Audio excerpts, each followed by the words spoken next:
Alors parfois, bien sûr, on va en parler, je pense, de tous ces symptômes. Voilà, il n'y a pas une ménopause, mais des ménopauses, hein. Chaque femme traverse la ménopause à sa façon. Bienvenue chez Healthwise, le podcast présenté par Sonde Natural qui nourrit votre santé, votre corps et votre esprit. Je m'appelle Noémie Jobard et ensemble, on explore tous les moyens d'être ou de rester en bonne santé. Médecine, sport, nutrition ou santé mentale, autant de sujets qu'on aborde ici avec les conseils avisés d'experts au service de votre bien-être. Un épisode, une thématique. C'est parti! La ménopause est une étape clé, naturelle et pourtant profondément singulière à la vie de chaque femme. Elle marque la fin de la fertilité, mais aussi le début d'un nouveau chapitre, souvent mal compris et redouté par les femmes. En Occident, elle est encore trop souvent perçue comme un déclin, une fin, un tabou, une période pleine de désagréments, bouffées de chaleur, troubles du sommeil, variations d'humeur. En France, près de 14 millions de femmes sont concernées et chaque année, 500 000 femmes vont entrer en périménopause ou ménopause. Le Japon nous invite pourtant à repenser notre approche. Là-bas, le mot ménopause n'existe même pas, il est remplacé par konenki, qui signifie littéralement changement de vie. Ce terme n'est ni pathologisé, ni dramatisé, puisqu'on vit ce changement avec sérénité, comme une transition naturelle qui touche aussi bien les femmes que les hommes. Résultat, une acceptation culturelle bien plus apaisée. D'ailleurs, des approches existent, qu'elles soient naturelles, nutritionnelles, phytothérapeutiques ou hormonales, pour vivre cette étape avec conscience et plus de douceur. Dans ce nouvel épisode de Healthwise, je vous invite donc à prendre le temps d'explorer ce que représente réellement la ménopause sur le plan hormonal, physiologique, mais aussi psychologique et culturel, parce qu'il ne s'agit pas d'une maladie, mais d'un rééquilibrage profond du corps qui mérite écoute, compréhension et accompagnement. Et si la ménopause devenait une source de force, de sagesse et de liberté, pour en discuter, j'ai une invitée, Evie Poulard. Evie, bienvenue. Merci Noémie de cette Merci invitation. de venir. Tu es naturopathe depuis 3 ans, alors que la plupart des naturaux ont découvert la naturopathie en cherchant une autre approche pour un problème de santé. Toi, tu as adopté depuis plus de 20 ans une hygiène de vie globale qui t'a permis d'arriver à la ménopause plus sereinement, probablement. Est-ce que tu peux nous dire aussi comment tu as commencé? Tu étais plutôt dans la cosmétique bio au départ? J'ai toujours effectivement été intéressée par la cosmétique, hein, comme beaucoup de femmes. Et j'ai tout de suite été tournée vers la cosmétique bio. Donc ça m'a fait entrer déjà dans un domaine d'hygiène de vie aussi, hein, puisqu'on sait aussi que la cosmétique qu'on s'applique tous les jours sur la peau est importante aussi, hein, ces fameux perturbateurs endocriniens dont on parle beaucoup. Donc ça a commencé par ce biais-là.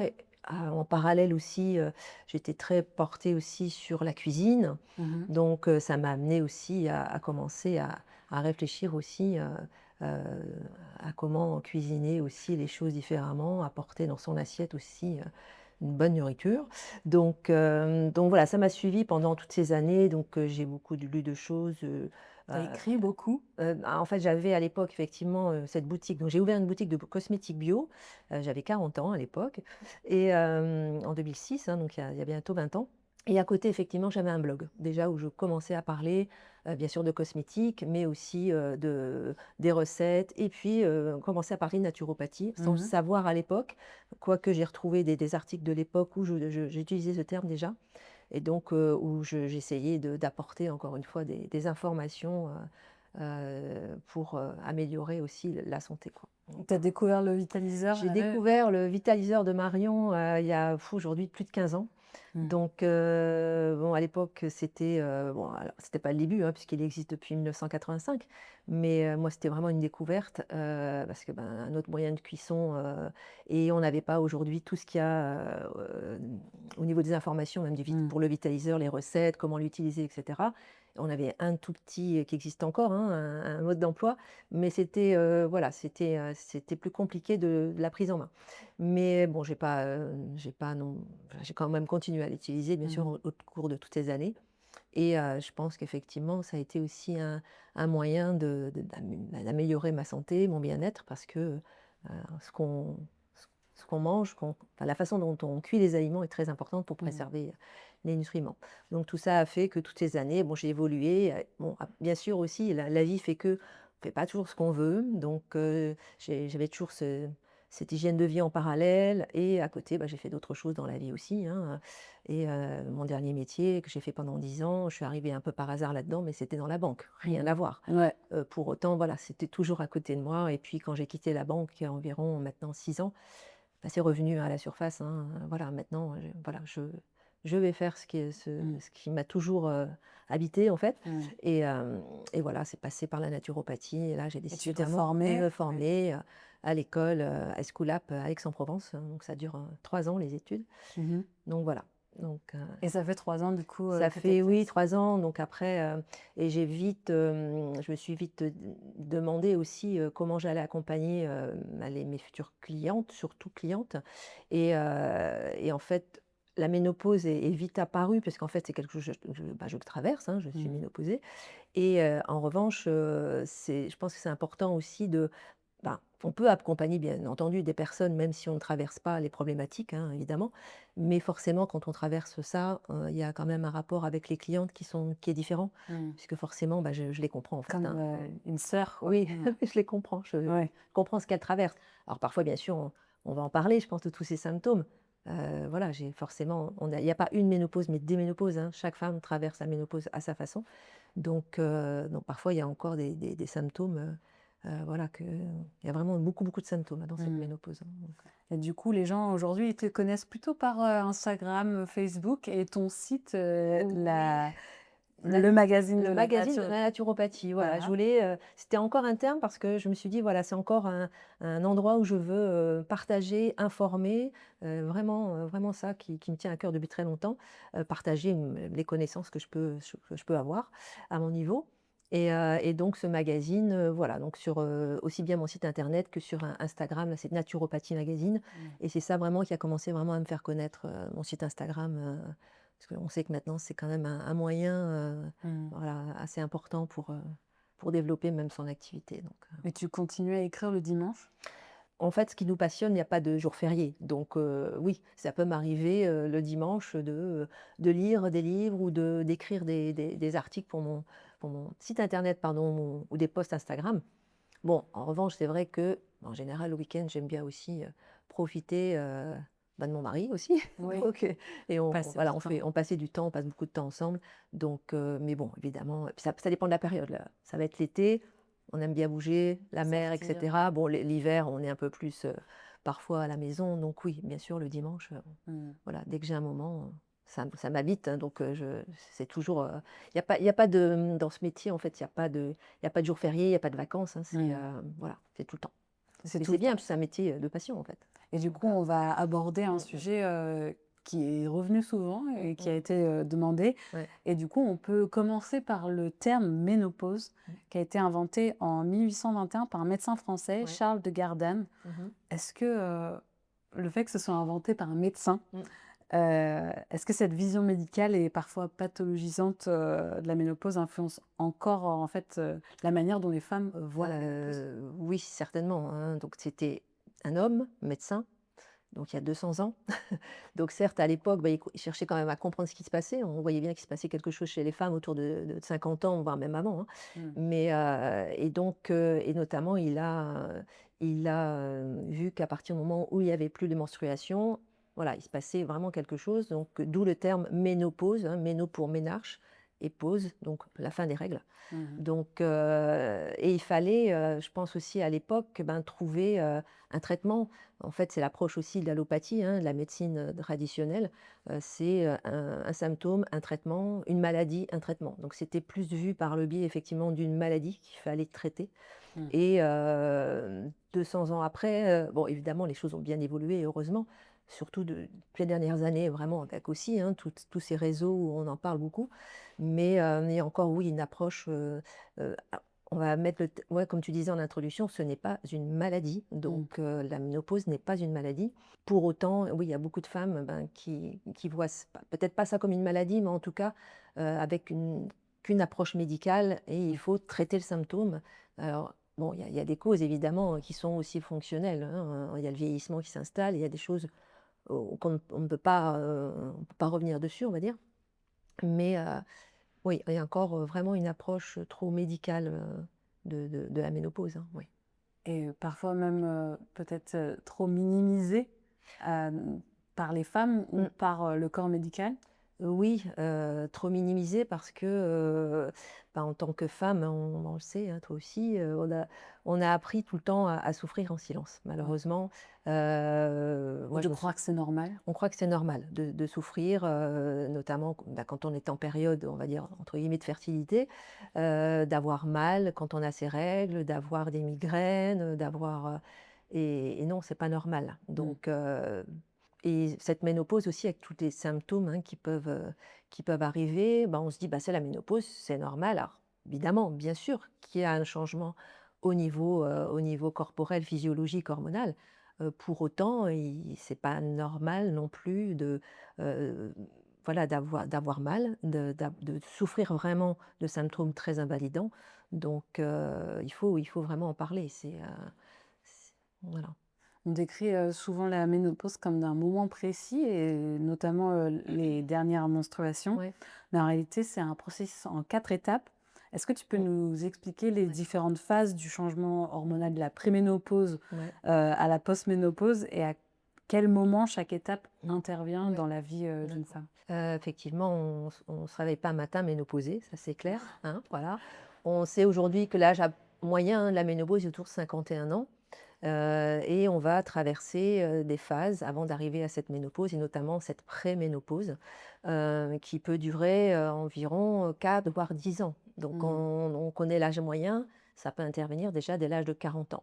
Et ça, faut vraiment, je pense, en avoir conscience parce que les femmes de 40 ans, et je peux comprendre parce qu'elles sont dans une vie professionnelle active, avec des enfants, un mari, enfin, voilà, on pense pas à la ménopause à ce moment-là. Mm. 35-40 ans, on a d'autres choses à gérer et ça, je peux tout à fait le comprendre. Pour autant, voilà, on faut quand même intégrer qu'à partir de 40 ans, après c'est physiologique, hein, on est avec un stock de follicules qui va diminuer tout au long de sa vie.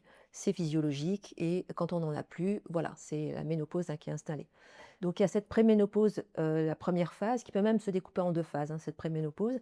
Donc, et là, ce qui se passe au niveau hormonal, c'est vraiment cette progestérone qui va baisser en premier. Et on comprend, quand on comprend ce qui se passe au niveau du cycle, la progestérone est synthétisée par le corps jaune après l'ovulation. Donc c'est vraiment cette ovulation, hein, qui est vraiment au centre du cycle, qui est très importante. Et quand il y a cette baisse de follicules, cette baisse de progestérone, les œstrogènes, hein, aussi qui commencent un petit peu à fluctuer. Donc il va y avoir cette ovulation qui va être moins qualitative, parfois des cycles anovulatoires aussi. Et donc cette progestérone va être la première à baisser avec tous ces symptômes de cette hyperostrogénie relative. Donc Mm. c'est pas qu'il va y avoir trop d'oestrogènes, mais il va y en avoir trop par rapport à cette progestérone qui baisse vraiment en premier. Donc tous ces symptômes d'hyperostrogénie relative, donc notamment ce SPM qui peut être un peu plus marqué, donc les tensions mammaires, la rétention d'eau, les maux de tête, les bouffées de chaleur peuvent arriver, mais quand même, normalement, elles Moins sont en pas trop, oui, préménopause. moins en préménopause, en tout cas, elles sont pas trop invalidantes, on va dire. Donc, il peut y avoir de l'irritabilité qui peut être un peu plus poussée. Donc vraiment, voilà, cette première partie de préménopause. Et bien sûr, plus on va arriver vers la ménopause et avancer en âge. Donc les oestrogènes vont aussi, bien sûr, aussi baisser. Donc là, on va avoir des symptômes qui vont être plus ces fameuses bouffées de chaleur, ces sueurs nocturnes aussi, hein, qui peuvent arriver. Toutes les conséquences aussi, hein, de ça, les troubles du sommeil, des problèmes aussi au niveau de la mémoire, de la concentration, ce fameux brouillard mental, hein, Mm. dont on parle beaucoup aussi. Donc voilà, tout ça va s'accentuer, là on arrive à la périménopause, hein, autour de la périménopause, environ 2-3 ans avant. Ouais. Donc là, préménopause, périménopause et la ménopause. Là, on dit qu'en fait, elle est vraiment installée au bout d'un an sans règles. Voilà. Donc, et après, quatrième étape, oui et non. Enfin, la post-ménopause, pour moi, bon, on est en ménopause en fait, toute sa vie. Enfin, C'est toute sa déjà vie, comme tout le ça. restant de Ouais. sa vie. Donc, on sait aujourd'hui qu'on a une espérance de vie pour les femmes qui est quand même aujourd'hui beaucoup plus longue qu'avant. Donc, on peut être en ménopause 25 ans, 30 ans de sa vie. Donc, post-ménopause, oui, pour moi, c'est la ménopause en fait, hein, Mm. qui est là. Et là, là, Les symptômes, peuvent s'accentuer, hein, encore plus, hein. Donc après, il peut y avoir aussi forcément, ça va aussi se réguler parce que le corps aussi, il comprend, il s'adapte, hein, aussi. Donc les symptômes peuvent, entre guillemets, hein, heu, diminuer et passer après avec l'âge. Mais bon, en général, les symptômes vraiment, s'accentuent à la ménopause, hein. Et il se passe quoi au niveau hormonal à partir de la Alors ménopause? là, au niveau hormonal, donc là, la progestérone, ça c'est voilà, hein, on sait que c'est l'ovulation, il y a plus l'ovulation, donc la progestérone, voilà, il y en a plus, mais après, heu et surtout ces oestrogènes aussi, qui alors à la ménopause, on peut avoir un résidu de synthèse d'œstrogènes. D'ailleurs, ça va pas être le stradiol, parce qu'il y a plusieurs types d'œstrogènes, ça va plus être l'estrone qui est un peu moins actif et qui notamment peut être, synthétisé par les glandes surrénales et par le tissu adipeux.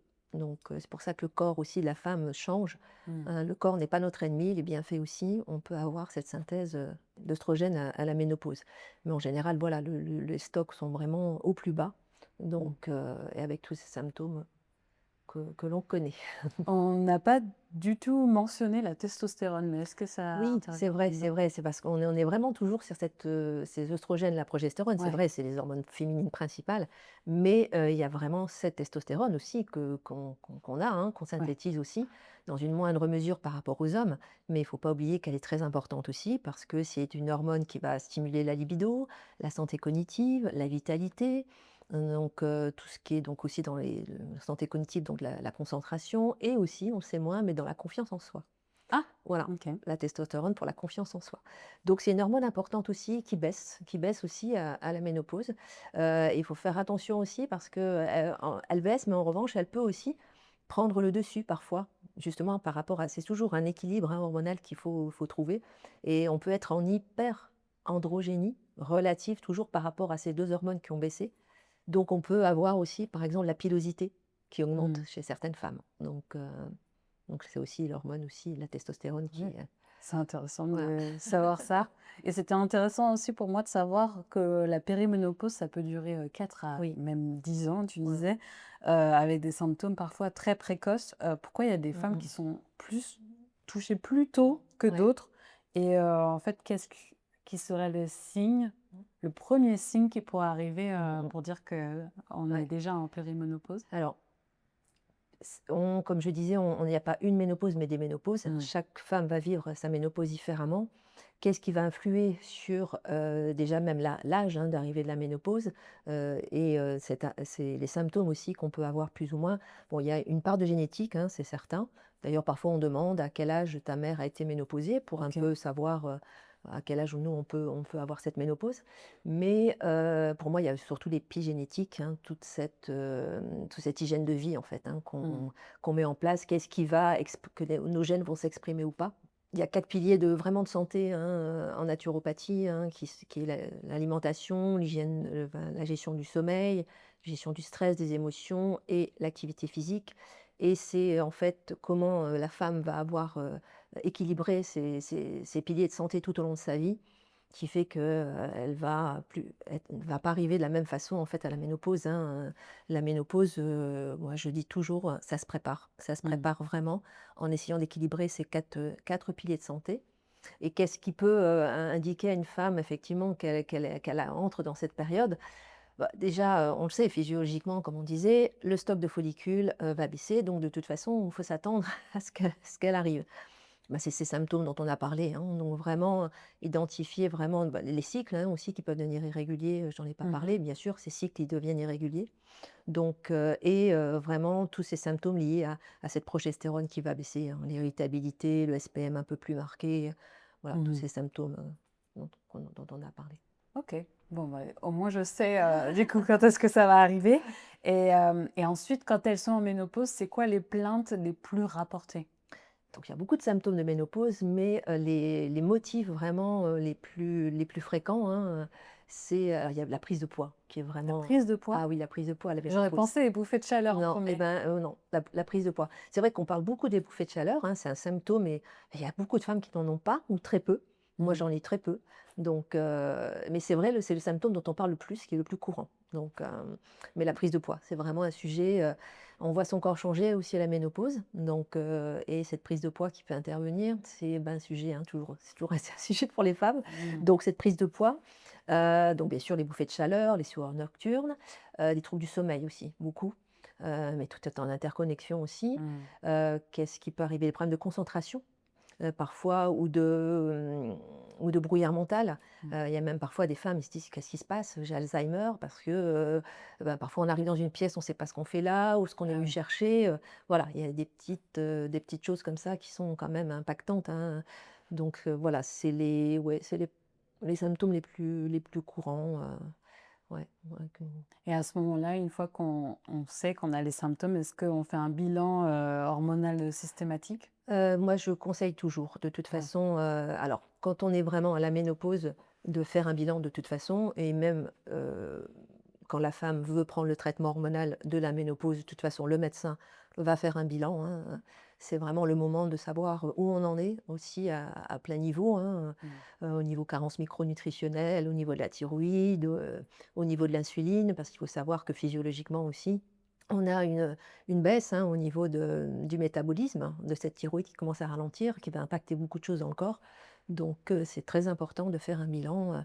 On sait qu'il y a des risques cardiovasculaires qui peuvent intervenir aussi à la ménopause. Donc, voilà, faire un bilan, c'est toujours important de faire un bilan, savoir aussi si on doit se complémenter, comment, qu'est-ce qu'on prend, à quelle dose. Mm. Donc, on ne part pas comme ça. Oui, toujours, moi je conseille toujours un bilan. J'ai entendu qu'il existait même une ménopause artificielle. Oui. C'est quoi? Alors la ménopause artificielle, en fait, c'est une ménopause, qui ne s'installe pas naturellement, physiologiquement.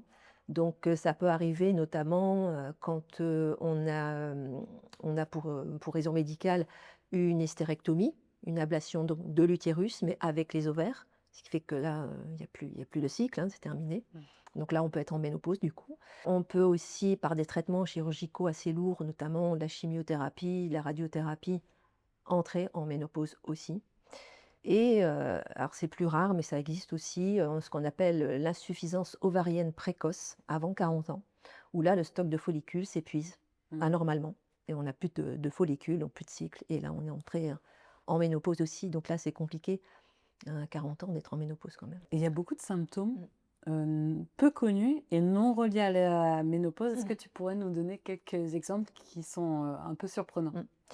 Mmh. Oui, donc on a parlé des plus courants, mais effectivement, il y a tellement de symptômes que parfois on ne les relie pas, hein, à la ménopause.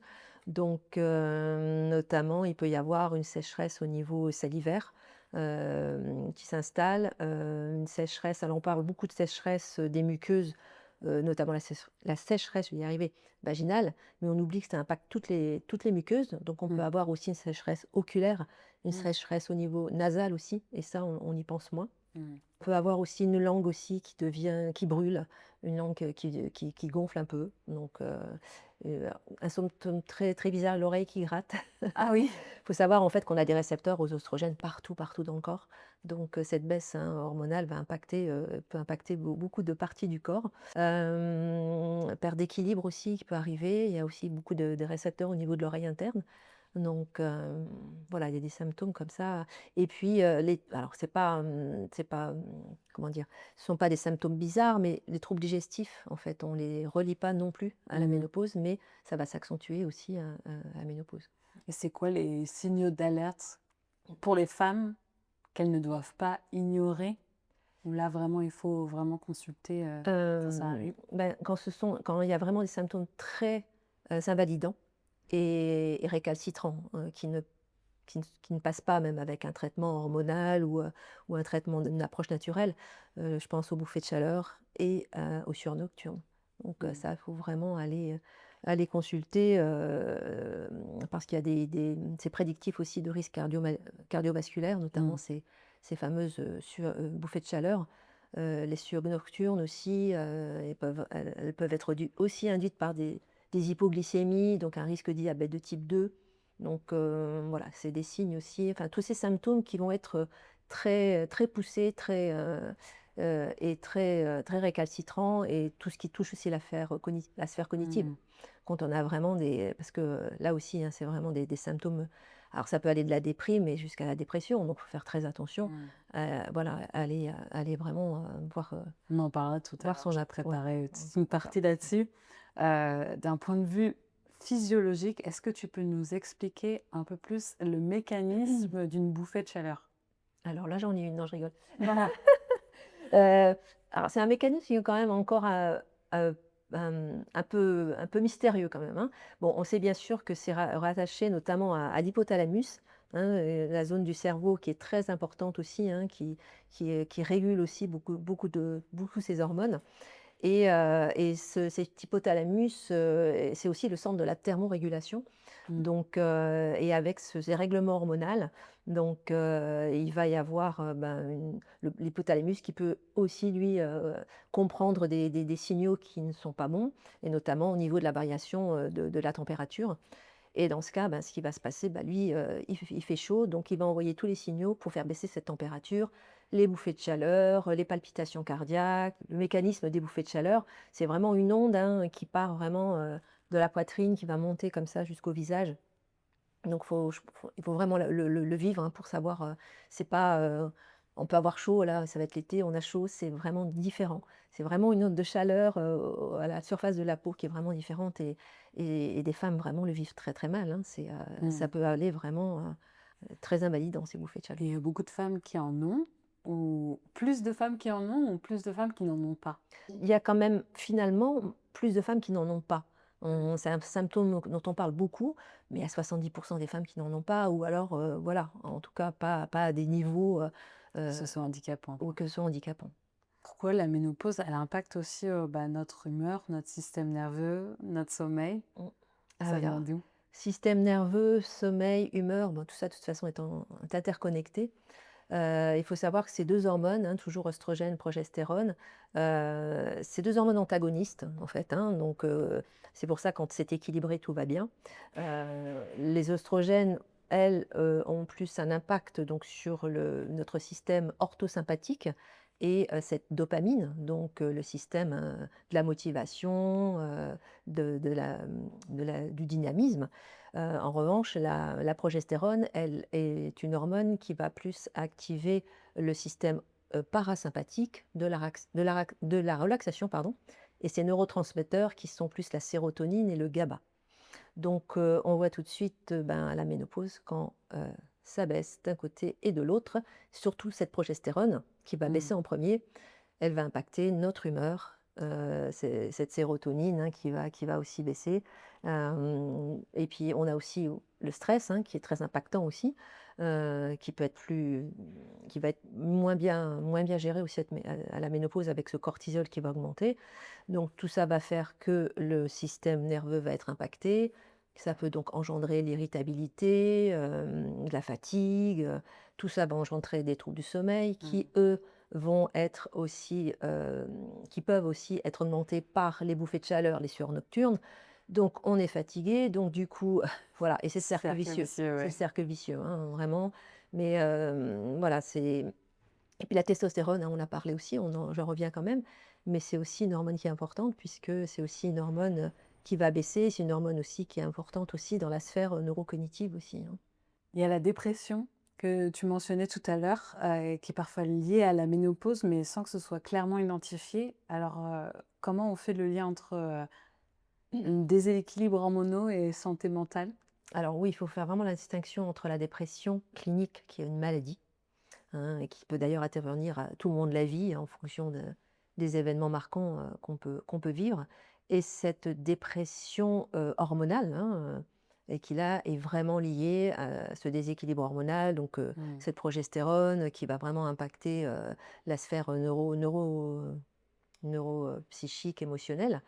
Donc il faut, de toute façon en parler déjà, aller consulter, en parler, au corps médical, à son médecin, à son gynécologue, et puis pour vraiment faire la distinction déjà entre les 2. Après ça peut s'interconnecter aussi, on peut être en préménopause, ménopause, vivre des événements, dramatiques Et donc on peut aussi vivre une dépression, une vraie dépression. Mmh. Le bouleversement hormonal ne va rien arranger, c'est certain. Mais donc c'est vrai qu'on peut, à la ménopause, avoir des symptômes, qui vont aller de cette irritabilité, de cette, déprime, ce manque de motivation, jusqu'à vraiment des symptômes dépressifs. Mmh. Donc il faut C'est la vraiment porte d'entrée, en fait. faut faire attention. Après, comme je disais, si on a forcément rien dans sa vie, qui a impacté, là on peut se dire: «Bon, tout va bien dans ma vie, qu'est-ce qui se passe?» Là, on sait plus que ça va être plus hormonal quand même, Mmh. hein. Donc mais il faut bien sûr aller, encore une fois se rapprocher de son médecin, hein. Et comment on fait pour, mieux vivre ces bouleversements, émotionnels? Tu as des conseils, du coup, à nous donner? Heu, Évidemment, il faut, bon, comme je disais, hein, le mieux, c'est de préparer déjà pour arriver, le plus sereinement à cette phase. Si ça n'a pas été le cas, parce qu'on a dit bien sûr aussi que, à 40 ans, on a une vie, très active et c'est parfois compliqué de tout gérer. Donc à ce moment-là, quand on a vraiment ces symptômes qui arrivent, de dépression, de déprime, toujours aller voir son médecin bien sûr, mais sinon, on peut effectivement, alors on en parlera peut-être, mais du traitement hormonal de la ménopause, hein, évidemment, qui peut être proposé à ce moment-là, qui peut venir aider à atténuer des symptômes. Il y a l'approche vraiment aussi, naturelle. On peut aussi aller voir quelqu'un, hein, s'aider aussi au niveau, un psychologue, donc là aussi il y a des aides à ce niveau-là. Et au niveau de l'approche naturelle, on a aussi bien sûr nous des techniques, hein, en naturopathie, mais encore une fois on va tout équilibrer puisque, la naturopathie c'est vraiment une approche globale de la personne. Donc, on va essayer d'aller voir sur tous les plans aussi, ce qui se passe, les carences, essayer de rééquilibrer tous ces plans. Le sommeil bien sûr est important, ça peut aussi mener à la dépression, hein, quand on a vraiment Mmh. des troubles du sommeil très importants. Pourquoi on a des troubles du sommeil? Comment est l'alimentation? Comment est le mouvement? Parce que le mouvement est très important pour avoir un bon sommeil. Tout ça, voilà, c'est en interconnexion et il faut aller voir, sur tous les plans et Partout, pour ouais. pouvoir, oui, oui, ouais. Il y a une étude d'Harvard qui montre que les femmes ayant vécu des traumatismes dans leur jeunesse, comme des violences ou une grande insécurité financière, souffrent plus fortement de symptômes pendant la ménopause.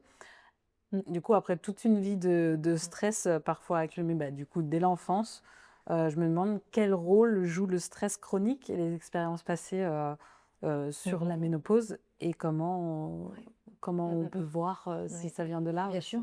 Bah oui, quand on a accumulé, du stress, alors sans aller forcément, sur des événements dramatiques et traumatisants, mais tout ce stress qu'on accumule, on le sait aujourd'hui, hein, tout Mmh. le monde est en stress chronique, c'est pas le stress on en a besoin, hein, c'est aussi un moteur, mais c'est le stress chronique, hein, tout le monde a du stress continuellement, avec les vies aussi qu'on a connectées.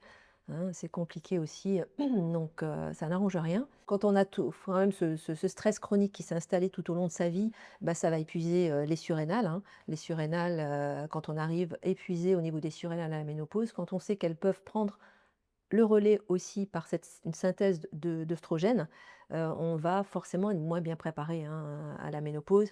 Ce cortisol, toujours en chronique, vient aussi épuiser, le système, hormonal, en globalité, la résistance à l'insuline, la thyroïde, enfin, encore une fois, tout est interconnecté donc on arrive moins bien préparé effectivement si on arrive épuisé puisque d'autant que là, il va y avoir de gros bouleversements, qui s'installent aussi. Mmh. Donc il va falloir les gérer. Donc si on est Mmh. déjà épuisé, ça va être beaucoup plus compliqué.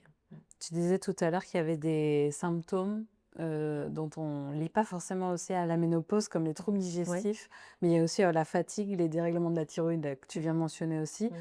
Mmh. Est-ce qu'on mesure vraiment à quel point, les bouleversements hormonaux peuvent impacter tout l'équilibre du corps? Non, parce que je pense que déjà, bon, peu de personnes savent ce qu'est une hormone, à quoi elle sert dans le corps. Il faut savoir qu'on a des récepteurs, aux hormones partout, partout, partout. Donc tous, les hormones influent, à chaque seconde, millième de seconde dans notre corps. Mmh. Il y a des processus de rétrocontrôle, négatif, positif, cet hypothalamus qui donne des ordres.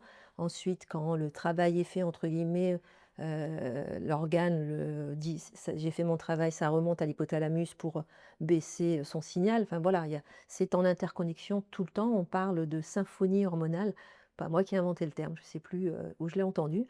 Mais il faut vraiment voir ça effectivement, comme un orchestre en fait, hein, et chaque hormone, joue sa partition en fait dans cet orchestre et quand il va y avoir, un dérèglement, une fausse note, les autres hormones, les autres musiciens vont essayer de compenser. C'est qu'il va y avoir ces fameux déséquilibres et donc la symphonie, ben, elle sera plus très mélodieuse en fait, hein, donc oui, on minimise vraiment cet impact hormonal. On est hormone, hein, et EEST ou nez aussi. Mmh. On a du coup déjà mentionné tous les symptômes visibles, tous les symptômes qu'on peut sentir, mais il y a aussi des symptômes qui sont silencieux Mmh. et peut-être plus graves comme l'ostéoporose ou les maladies cardiovasculaires. Est-ce que tu peux nous expliquer pourquoi ces risques ils augmentent? Ouais. On va commencer par l'ostéoporose. Effectivement, là, c'est vraiment pour le coup une maladie silencieuse, parce qu'elle ne fait pas mal, contrairement à l'arthrose qui arrive aussi à la ménopause, qui elle, fait mal, hein. Mmh. L'ostéoporose en revanche, elle ne fait pas mal, donc c'est silencieux et c'est toujours ces fameux œstrogènes principalement et aussi la progestérone qui ont notamment déjà un rôle anti-inflammatoire. Mmh. Donc déjà, on sait que l'inflammation aussi Du coup, elle augmente. elle augmente à la ménopause et ça peut bien sûr avoir un impact sur le métabolisme osseux. Ces œstrogènes ont un rôle aussi dans la stimulation des cellules qui construisent l'os, les ostéoblastes. En revanche, la progestérone, elle, a un rôle sur l'inhibition plutôt des cellules qui détruisent l'os, les ostéoclastes. Là encore, on voit bien que c'est deux hormones antagonistes, enfin, qui font chacune de leur côté leur travail et il faut que ce soit équilibré. Ce qui se passe aussi à la ménopause par rapport à cette ostéoporose, il y a toute cette baisse aussi qui peut arriver au niveau de l'assimilation aussi. Donc on peut avoir des carences micronutritionnelles qui sont très importantes, pour, le métabolisme osseux. Je pense, bien sûr au calcium, au phosphore, au zinc et ces fameuses protéines aussi qui sont très importantes, hein. Faut pas oublier que l'os, c'est de la protéine, hein. La protéine, on en a partout, partout dans le corps. C'est du collagène, donc on a besoin aussi de protéines. Donc il y a cette ostéoporose, voilà, qui peut s'installer. Encore une fois, rien, enfin, c'est pas une fatalité dans le sens où on peut retarder aussi. Alors évidemment, on va vieillir, on va mourir, ça on ne peut rien y faire, mais on peut essayer aussi de ralentir aussi le processus. Donc oui, à la ménopause, il y a aussi donc ce risque cardiovasculaire qui peut augmenter parce que donc les oestrogènes ont un rôle important dans le métabolisme des glucides et dans ce fameux cholestérol. Donc ça augmente notamment le cholestérol HDL et ça baisse le cholestérol LDL et les triglycérides. Petit juste, focus sur ce fameux cholestérol, hein, parce que, il y a pas de bon, il y a pas de mauvais cholestérol. J'en ai un peu assez, d'entendre ça, le mauvais cholestérol. Et le pauvre HDL, il n'est pas mauvais, c'est juste 2 formes de transport du cholestérol et il faut vraiment faire attention, que ce LDL ne soit pas oxydé. Voilà. Hein, donc l'oxydation du LDL, c'est ça qui crée les plaques, les fameuses plaques d'athérome et les risques, cardiovasculaires. Donc c'est important effectivement quand on sait que ces oestrogènes vont vraiment baisser à la ménopause ou vraiment, vraiment beaucoup, les risques cardiovasculaires peuvent être augmentés. Mmh. Donc il faut encore une fois, là aussi, faire un bilan. Là important aussi avec son médecin, un bilan au niveau cardiovasculaire, surtout aussi si on veut prendre le traitement hormonal de la ménopause. Donc c'est systématiquement fait de toute façon un bilan à Mmh. ce niveau-là, hein.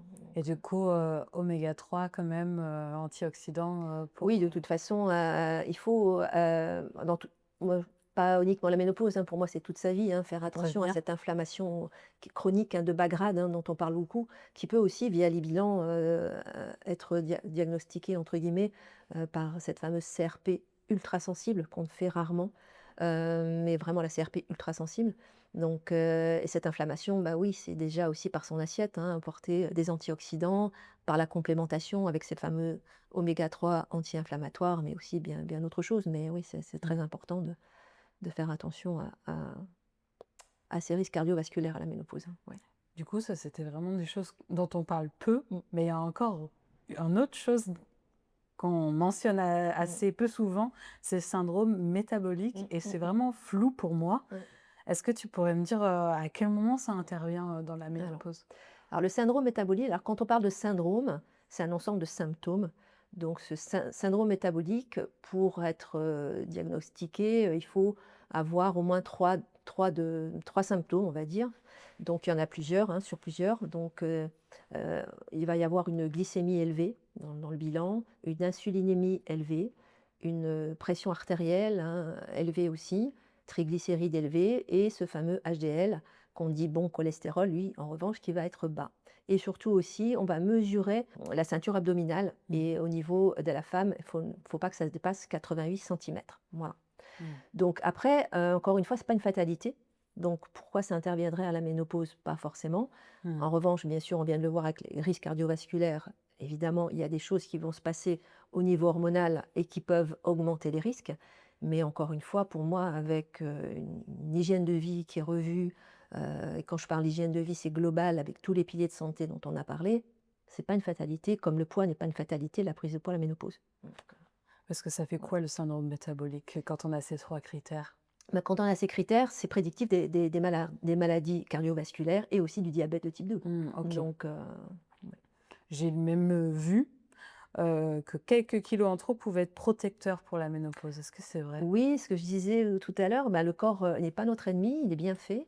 Donc, on va passer, bon, c'est typique, hein, la ménopause, d'un profil gynoïde avec plutôt la graisse corporelle qui est plutôt au niveau des hanches, plutôt au niveau des hanches. Et là, un profil, ce qu'on appelle androïde, avec plutôt cette graisse qui va s'installer un peu autour de la taille. Ça, voilà, ça c'est systématique, hein, quand même, hein. Et donc le corps est bien fait parce qu'en fait cette graisse, c'est ce tissu adipeux en fait, a la capacité de synthétiser des œstrogènes à la ménopause. Donc ça peut C'est aussi une réserve. c'est une réserve. Donc ça peut aussi aider à traverser cette ménopause. On le voit de toute façon, c'est bien. Il y a des profils hormonaux, hein, donc on sait que des femmes qui vont être un peu plus rondes vont peut-être avoir, hein, toujours, avoir un peu même moins de symptômes. En revanche, voilà, c'est quand je dis un peu, on ne va pas aller jusqu'au syndrome métabolique, justement, avoir une bouée autour de la taille. Ça, en revanche, il faudra faire attention à ça. Ouais. Tu parlais tout à l'heure des douleurs articulaires et je pense que c'est quelque chose que on voit peu passer et qui est très handicapante même pour les femmes en Oui, c'est ménopause. très handicapant et c'est un symptôme, je ne l'ai peut-être pas dit, mais qui revient aussi beaucoup en consultation. Les douleurs articulaires et surtout dans les mains. Donc, voilà, c'est très, très courant. Pourquoi les mains en premier? Ça, On je ne sait saurais pas pas te trop. dire, non. Non. C'est les mains, les hanches. C'est vraiment au niveau, là, on a vraiment des plus petites articulations. Moi, je ne sais pas, les hanches surtout aussi. Hanches, poignets, Parce vraiment. qu'on utilise le plus Peut-être ouais. aussi, oui, effectivement. Oui, c'est vrai, on utilise beaucoup plus les mains, les poignets, bon, la hanche aussi, quand on marche, hein. Et voilà, et donc cette arthrose, c'est l'arthrose, là, en revanche, c'est la maladie des articulations et là, ça fait mal, hein. Là, c'est de l'inflammation aussi. Il y a une destruction des cartilages, hein, toujours ces oestrogènes qui ont un rôle aussi dans les articulations, la flexibilité, l'hydratation aussi des articulations.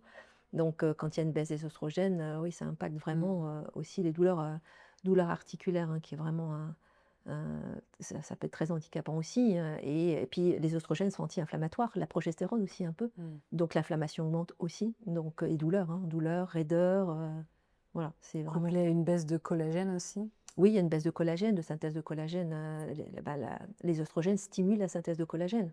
Donc ça baisse, ça impacte aussi. Maintenant, on parle de syndrome musculo-squelettique à la ménopause, qui englobe du coup l'arthrose et l'ostéoporose, hein. Une chose encore, en fait, on parle beaucoup de choses très peu, et ça, je l'ai appris que dernièrement, là, cette année, le syndrome génital urinaire post-ménopausique. Oui. Un nom compliqué aussi pour parler en fait de la baisse Oui. d'œstrogènes sur les muqueuses dont tu parlais tout à l'heure, de la sexualité, de la santé urinaire.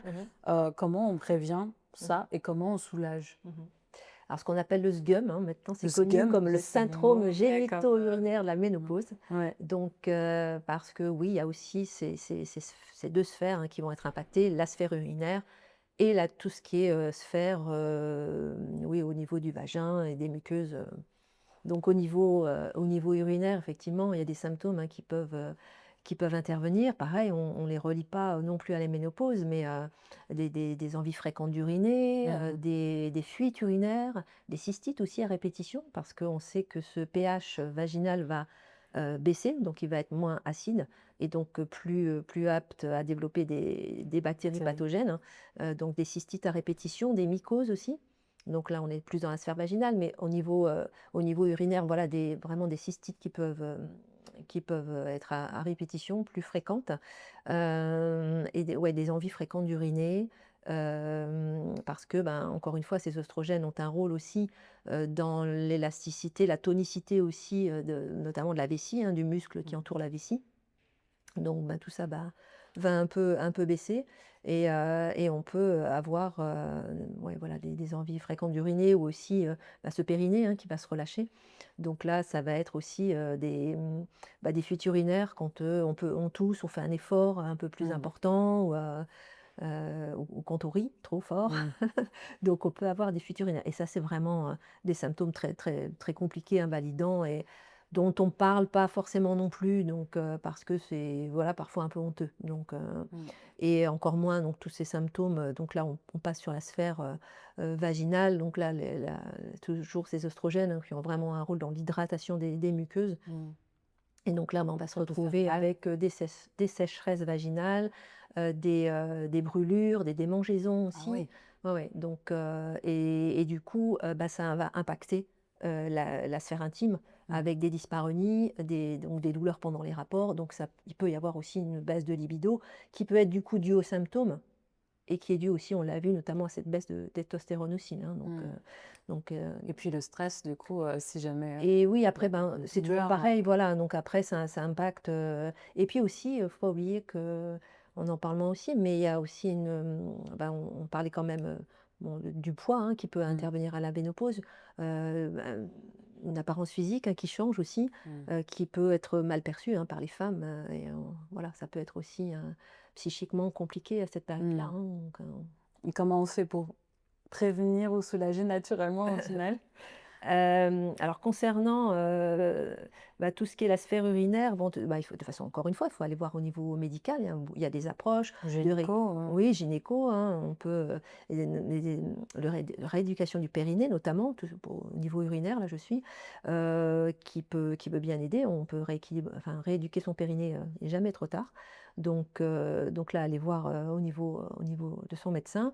Et tout ce qui est la sphère au niveau de la sécheresse des muqueuses, là aussi, hein, bon, évidemment, il y a le traitement hormonal de la ménopause qui peut aider, et qui peut d'ailleurs être donné en local, hein, sous forme d'ovule. On peut donner des oestrogènes sous forme d'ovule. Il y a des marques maintenant qui ont développé des cosmétiques, hein, très clean, pour toute cette sphère vaginale, avec des gels, hein, lubrifiants à base d'acide hyaluronique. Il y a même une marque qui a créé un gel avec de l'acide hyaluronique. Il y a aussi des probiotiques dans ce gel, parce qu'on sait aussi qu'il va y avoir un déséquilibre du microbiote vaginal, hein, à cette période-là, qui est très impacté par le microbiote intestinal, hein, ça a vraiment un lien. Il y a aussi des sprays intimes pour ces irritations, ces démangeaisons. Donc ça existe. Après, au niveau médical, l'approche médicale aussi, ce qui est intéressant, c'est le laser, qui apparemment fonctionne bien pour tout ce qui est hydratation des muqueuses, hein, donc ça fonctionne bien. Même la radiofréquence aussi. Donc là, c'est vraiment le gynécologue, hein, qui fait ça. Et après, au niveau, on va dire, plus ma partie, l'approche naturelle, on va dire, il y a des choses à faire aussi, hein, encore une fois, par son hygiène de vie, parce que l'hydratation, c'est aussi par l'alimentation. Donc, et je ne parle pas que de l'eau, hein, qu'on peut boire. L'hydratation, c'est vraiment aussi les fruits, les légumes, hein, c'est ça aussi qui hydrate beaucoup. Et aussi ces fameux oméga 3, hein, ils sont anti-inflammatoires, mais ils auront un rôle aussi au niveau hydratation et flexibilité aussi des cellules. Et les oméga 7, donc l'huile d'argousier notamment, qui est très intéressante au niveau de l'hydratation des muqueuses. Ça, voilà, il y a pas mal d'approches qui peuvent aider les femmes à ce niveau-là. En tout cas, voilà, il ne faut pas rester avec ces symptômes. C'est vrai que notamment tout ce qui touche la sphère intime, c'est des choses, bon, aujourd'hui on en parle, hein, mais il y a encore des femmes qui n'osent pas en parler même à leur gynécologue, même à leur conjoint, hein, parce que le premier intéressé aussi c'est le conjoint, donc il faut en parler, c'est vrai qu'il faut vraiment en parler. Oui, il faut s'adapter. Il faut s'adapter, en parler. Rien n'est, rien n'est définitif, encore une fois. Donc il y a des solutions. On vient de passer là en revue quelques approches naturelles, mais aussi des approches médicales. On parlait de l'hormonothérapie. Pourquoi ce serait bien de débuter l'hormonothérapie dans les premières années qui suivent la ménopause et en quoi cette fenêtre d'intervention précoce pourrait être bénéfique? C'est vrai qu'on recommande vraiment de commencer ce traitement, si on veut le prendre dès que possible, déjà pour atténuer ces symptômes, éviter qu'ils s'installent. Parce que quand les symptômes se sont installés, notamment au niveau sécheresse des muqueuses, les troubles du sommeil, c'est plus difficile de remonter, de remonter la pente, on peut dire. Donc si on a eu des symptômes forts en périménopause, Euh, là, du coup, c'est bien de commencer? je dirais même déjà en périménopause, quand on a des symptômes forts, notamment, enfin, si on a été voir son médecin ou quelqu'un d'autre, un professionnel de santé autre, on peut notamment rééquilibrer déjà à ce niveau-là. Là, on sait qu'à cette préménopause, c'est vraiment ce déséquilibre en progestérone, on peut essayer de remonter cette progestérone pour rééquilibrer et atténuer les symptômes. Encore une fois, il ne faut pas attendre la ménopause pour dire je vais prendre en charge mes symptômes. Donc, et puis on sait aussi que ce traitement, donc, notamment pour les risques cardiovasculaires, donc plus il va être, surtout pour les personnes à risque aussi, qui ont plus de risques de développer des maladies cardiovasculaires ou des diabètes, etc. Il faut vraiment prendre ce traitement le plus tôt possible et pour atténuer les symptômes, surtout quand ils sont très, très invalidants et très impactants. Et c'est quoi la différence entre un traitement avec des hormones synthétiques et des hormones bioidentiques? Aujourd'hui, le traitement hormonal de la ménopause, ce sont des hormones bioidentiques. Ce qu'on appelle une hormone bioidentique, c'est une hormone qui va, au niveau de sa structure chimique, être vraiment la même en fait que les hormones qu'on produit naturellement. Notamment dans le traitement de la ménopause, on va aller chercher, souvent pour la progestérone, l'INIAM, donc ce fameux YAM, dont on va extraire un principe actif qui est la diogénine, à partir duquel on va synthétiser de la progestérone. Donc je le dis exprès parce que finalement c'est une hormone bioidentique, mais ce n'est pas des hormones naturelles qu'on produit naturellement. Pour moi, une hormone naturelle, c'est celle qu'on produit naturellement. Donc c'est quand même une hormone qui va avoir besoin de la main de l'homme et d'une certaine synthèse en laboratoire. Voilà. En revanche, la structure chimique sera vraiment identique aux hormones qu'on produit naturellement. En revanche, une hormone synthétique, donc non bioidentique, là c'est plus les hormones qu'on va retrouver notamment dans la pilule. Et là, la structure chimique va être différente quand même des hormones qu'on produit naturellement. Voilà. Donc là, on a vu tout ce qui est traitement hormonal. On peut passer maintenant dans la naturopathie avec les 4 piliers que tu nous as mentionnés. Et même, ce serait bien de voir comment l'alimentation, le sommeil, le mouvement, le stress, comme ça, influencent le vécu durant la ménopause. Est-ce que tu peux nous donner quelques petits tips, par exemple, pour que ce soit un peu plus en douceur? On va dire. Pour qu'elle soit plus en douceur, cette ménopause, je reviens dessus, mais il faut vraiment la préparer. Donc, bien à l'avance, quoi. Bien en avance. Donc, mieux on la prépare. Donc, et après, c'est pas forcément ménopause, préménopause. Moi, c'est des conseils pour tout le monde, que ce soit homme, femme, enfant, peu importe. Prenons soin de notre hygiène de vie globale dès l'enfance, en fait. Donc, même avant, dans le ventre de la mère. Enfin, voilà. Donc, et ces 4 piliers, oui, ils sont très importants parce qu'ils sont interconnectés.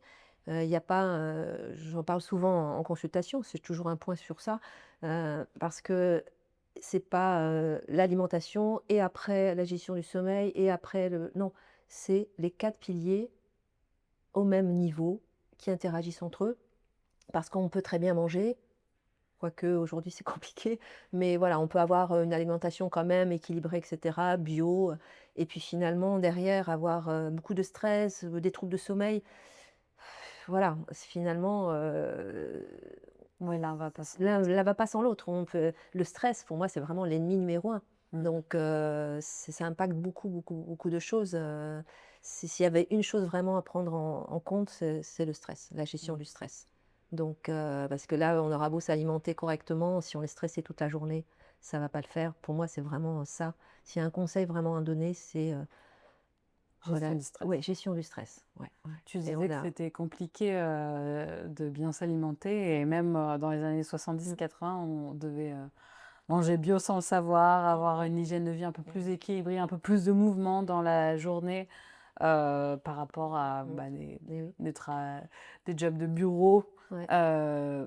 aussi un peu moins de performance constante Mm. avec les réseaux sociaux ou au-delà des points de comparaison.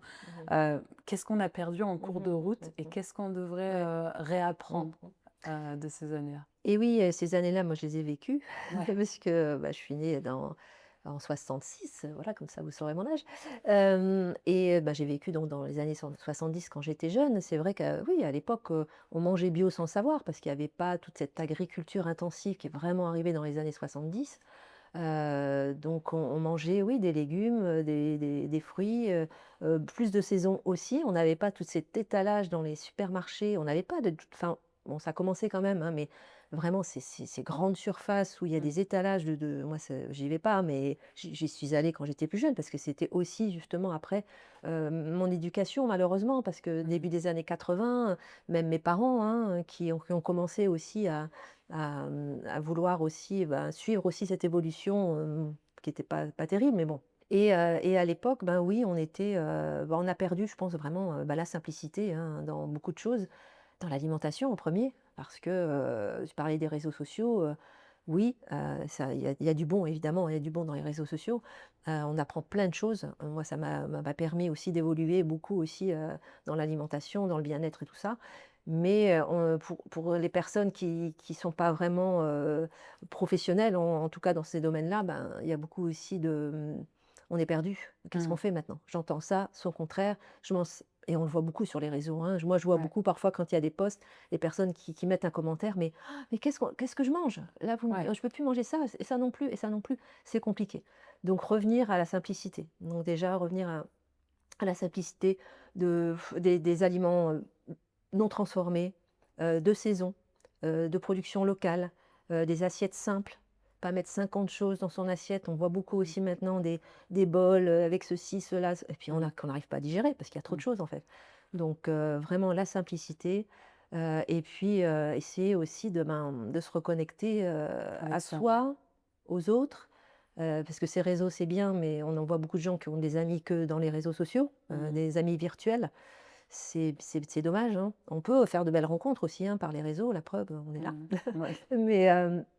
Mais, maintenant, il y a beaucoup de gens qui restent enfermés chez eux, qui passent de la télévision à leur ordinateur, à leur portable. Il y a plus de connexion. Et à l'époque, dans les années 60, on n'avait pas ça. De toute façon, les réseaux n'existaient pas. Moi, je connaissais pas il y avait même pas de téléphone, hein, pour te dire. Donc, j'avais pas de téléphone. Donc, on était dehors, on allait voir nos amis. Moi, quand j'étais petite, je me souviens jouer, en bas de chez moi avec les copines. Voilà, c'est ça aussi qui manque aujourd'hui, hein, et puis ce stress, tout le temps, ce stress, ces performances par rapport aux réseaux sociaux, parce qu'on est tout le temps en train de se comparer, hein. Ouais, c'est ça. On regarde ce que fait l'autre, et cetera, et on est tout le temps dans un stress, permanent. Donc ouais, simplicité, gestion du stress, essayer ouais, Se et puis reconnecter. de se reconnecter, et puis ce mouvement, hein, aussi très important dans la gestion du stress, hein. Moi, je dis souvent: «Aller marcher». Aller marcher simplement, c'est un antidépresseur, la marche, c'est un Ouais. antidépresseur. Moi, c'est parfois on me regarde: «Mais oui madame, allez marcher». Enfin, je dis pas madame à ma cliente, je l'appelle par son prénom, mais parfois, parce qu'on est dans son bureau, enfin on part de chez soi, on s'enferme dans un bureau, je demande: «Vous faites de l'activité physique?» «Oui». «Où?» «En salle». Alors c'est très bien, hein, de faire de l'activité physique, mais en salle. Donc Connexion à la finalement, nature. voilà, il y a aucune connexion à la nature, on est enfermé toute la journée et on n'a plus, on n'est plus connecté quoi, hein. Donc ça c'est, à marcher. Déjà rien que si on pouvait faire ça un peu, même entre midi et 2, je comprends, hein, le matin, ou encore moins l'hiver quand on rentre chez soi, il fait noir, mais Ouais. entre midi et 2, si on peut essayer de sortir, parce que parfois même entre midi et 2, on mange dans son bureau, on sort pas, on est sur son porte-téléphone, hein. Ouais, Donc non, c'est vrai. ouais. Tu parlais de discours qui se contredisaient aussi, des femmes qui ne savent pas quoi Ouais, faire. ouais. Il y a le sujet des protéines. Mmh. Est-ce que faut consommer plus de protéines avec l'âge et à la ménopause surtout? Oui. Oui. Oui, oui, oui, il faut en consommer plus. Alors les protéines elles sont très, très importantes.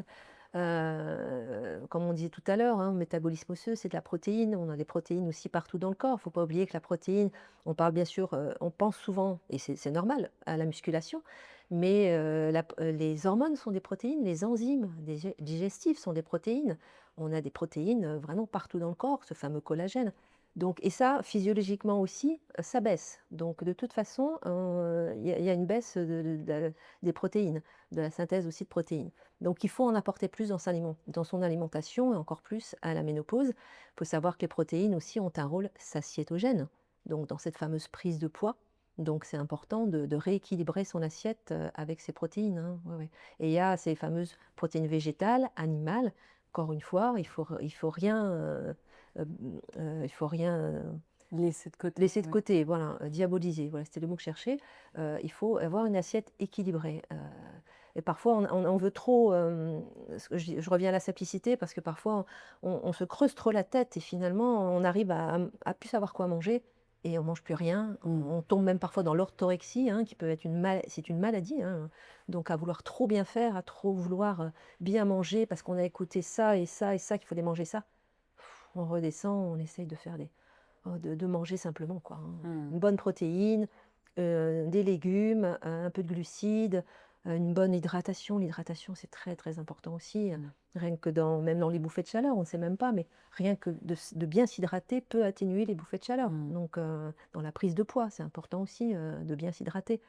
Donc, revenons à des choses simples, quoi. Donc, Et qu'est-ce qu'il faudrait faire, surveiller par rapport aux micronutriments pendant cette période?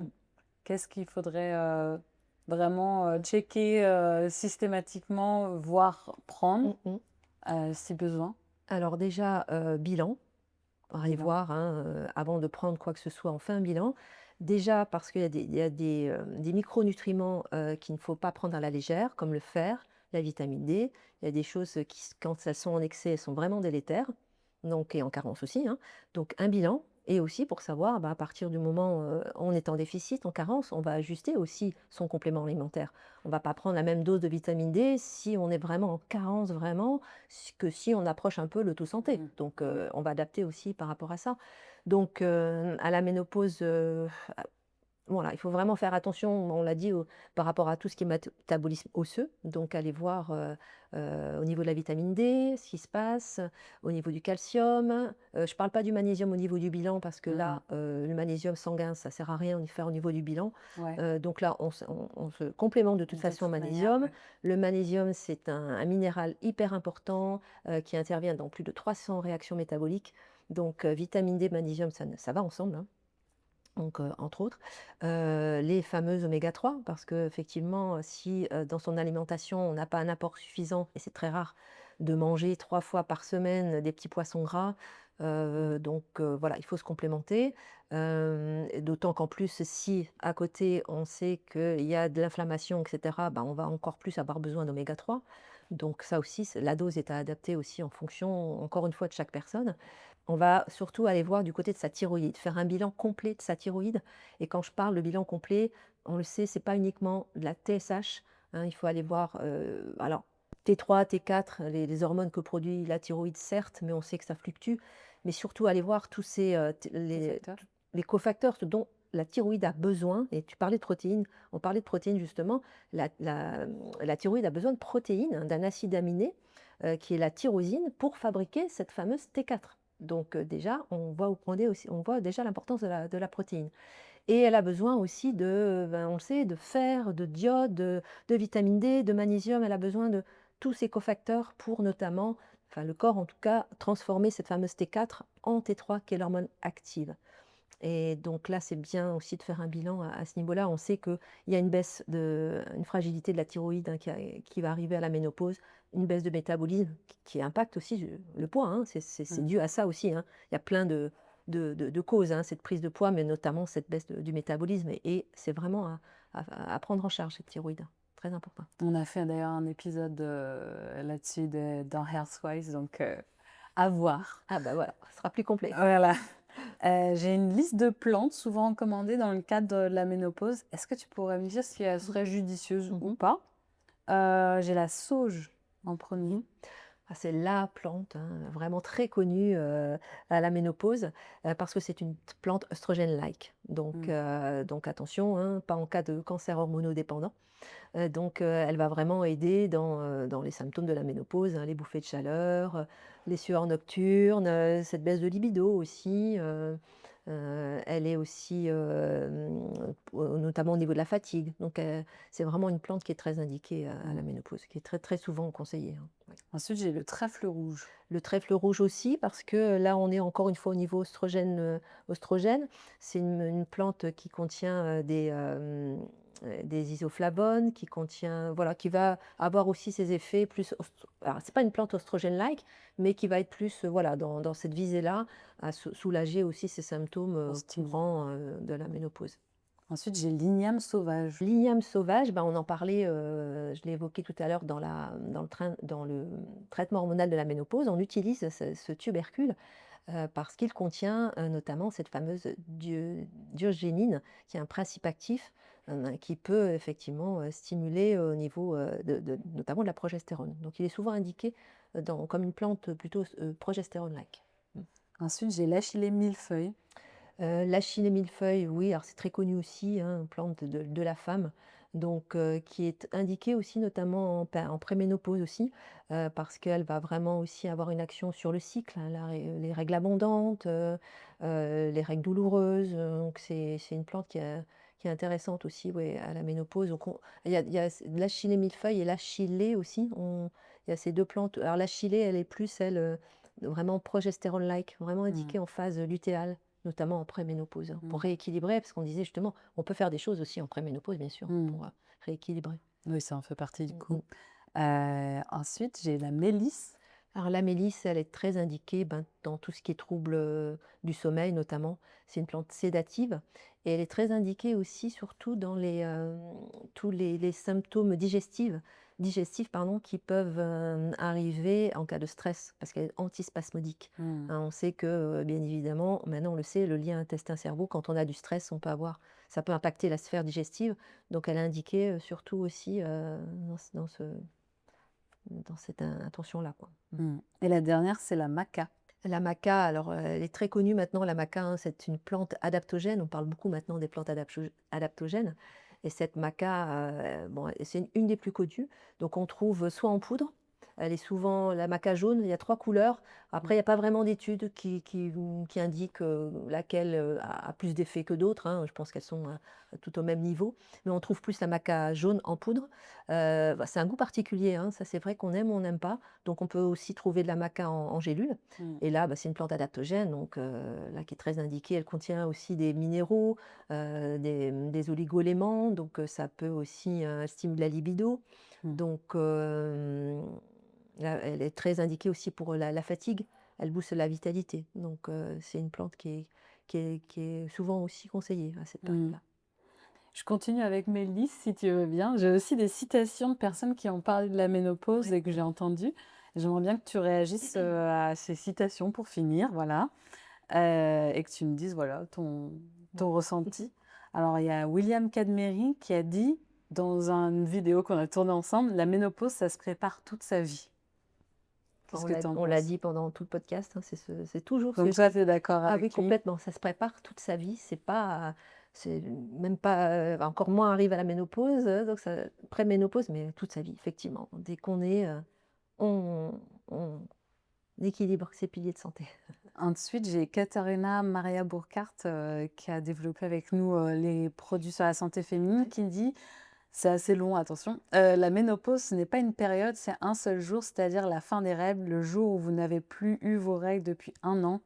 Les symptômes, troubles de l'humeur, du sommeil, bouffées de chaleur commencent souvent bien avant. Cette phase s'appelle transition ménopausale ou périménopause, mais pas ménopause». Parce que c'est vrai que quand on a les symptômes, on pense tout de suite c'est la ménopause, mais en fait c'est pas forcément la Non. ménopause. Alors la ménopause, donc on l'a vu dans les 4 phases, effectivement, c'est pas alors on peut dire que la ménopause, c'est pas un jour de sa vie. Disons qu'après 1 an sans règles, on peut dire: «J'entre en ménopause». Donc ça va pas être, on va être en ménopause le restant de ses jours. Donc c'est pas un jour la ménopause, hein, pour moi. Et effectivement, il y a toute cette transition avant. Oui, on n'est pas la ménopause, c'est vraiment une transition de vie, hein, qu'il faut voir Mmh. ça comme, tu disais, ils appellent ça même un second printemps. Moi, j'aime bien Au cette Japon? expression. Ouais, un second printemps. Mmh. Bon, pas au niveau peut-être physique, mais en tout cas au niveau de la vie. Et c'est vrai qu'on arrive dans une période aussi où, bah, en général, les enfants, en général, parce qu'on a des enfants de plus en plus tardivement, mais les enfants sont grands, on a de la maturité, on entre dans une autre période de vie qui peut être Mmh. très sympathique aussi, hein. Parce qu'on a parlé beaucoup de symptômes, Oui, c'est vrai. mais voilà, parlons positivement aussi de la ménopause, hein. Moi, j'ai fait un post sur mon Instagram où je parlais justement de cette période de vie qui peut être aussi très, très sympa. Et puis, on est encore en vie, hein, ça Ouais. aussi. Et j'ai eu beaucoup de réactions de personnes qui me disaient: «Oui, merci aussi de parler positivement aussi Ouais. de la ménopause». Il y a d'ailleurs, Sophie de Ménopause Story qui disait: «La ménopause a révolutionné ma vie, je n'ai plus peur de moi». Voilà, bah, exactement, oui. Parce que, ben, on arrive dans une période de vie, en général, vers 50 ans, un peu plus, ben, on se connaît mieux, on a plus Mmh. confiance en soi, ou pas, ça dépend le dérèglement hormonal, comme on disait tout à l'heure, avec cette testostérone. Mais oui, on entre dans une autre phase de vie, où on prend du temps pour soi, on peut même changer de travail. Souvent, c'est une charnière aussi dans Ouais, la vie où on se dit, parce que l'âge avance aussi, hein, ouais. comment j'ai envie de. J'allais dire Finir finir ma vie, c'est un peu ma carrière, dramatique, ouais. mais voilà, en En restant, ouais. Il y a Linda Hardy de Ménopause Attitude, elle a dit: «C'est pas tant la ménopause qui a une influence sur la libido, ce sont les symptômes». Alors, quand on parlait justement de cette sphère, de ce sgum, Mmh. donc effectivement, c'est les symptômes, alors c'est forcément lié, hein, pour autant c'est quand même très lié. Mais c'est vrai que, cette libido est impactée par les symptômes parce que, on peut avoir, une libido, mais ces symptômes qui sont invalidants, ces dyspareunies, qui peuvent entraîner donc les douleurs, bah, du coup ça fait baisser la libido. Donc c'est pas forcément effectivement la ménopause qui induit, une baisse Ouais. de libido. Bon après, bien sûr, ça peut être hormonal, bien évidemment. Oui, on sait que les hormones sont très impactantes aussi sur cette baisse de libido. Mais je comprends ce qu'elle veut Mmh. dire, ouais. En tout cas, on est arrivé au bout de mes questions. Déjà, Tu vois, moi qui encore plein de ouais, choses à c'est dire. ça. Moi qui n'ai que 30 ans, bah, en Mmh tout mh. cas, je saurais, Mmh mh. que les efforts que je fais Ouais. aujourd'hui, seront utiles, Et plus oui, tard, voilà. et que j'aurais pas peur, en tout cas, Mmh de mh. consulter, Ouais. plus tôt. Ouais. Merci, beaucoup pour tes Ben, je t'en conseils. prie. On peut te retrouver sur, tes Ouais, réseaux sociaux qu'on mettra, ouais. en description. En attendant le prochain épisode, de Healthwise, prenez soin de vous avec Soin Naturel. C'est quoi les compléments que tu prends, toi, personnellement? Alors moi, je prends, ben, la base dont on a parlé, donc vitamine D, magnésium. Alors la vitamine D, encore une fois, moi je fais des bilans, donc vitamine D, magnésium, je prends aussi un complexe pour la santé articulaire, parce que je ne prends pas de traitement hormonal. Donc je fais attention aussi à ça. Donc de la vitamine C, on oublie souvent cette fameuse Mmh. vitamine C qui est un antioxydant, Ouais, en France, on n'en prend pas beaucoup. beh, oui, mais bon, on est en carence quand même, de tout, hein. L'alimentation, elle apporte quand même beaucoup moins de micronutriments qu'avant. Donc du collagène Mmh. et aussi de ces fameux oméga 7 dont j'ai parlé. Donc ça, on va dire, c'est, tous les Le jours, hein. combo, Et ouais, après, je peux faire des cures d'autres choses dans pour l'année, tester, oui, oui, je peux faire d'autres cures dans l'année. Mais le coenzyme Q10 aussi, hein, qui est un antioxydant très important, on sait que ça baisse aussi avec mmh. l'âge.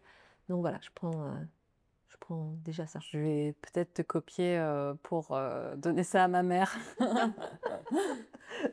Comme ça, elle aura son panier. Merci en tout Je cas. t'en prie.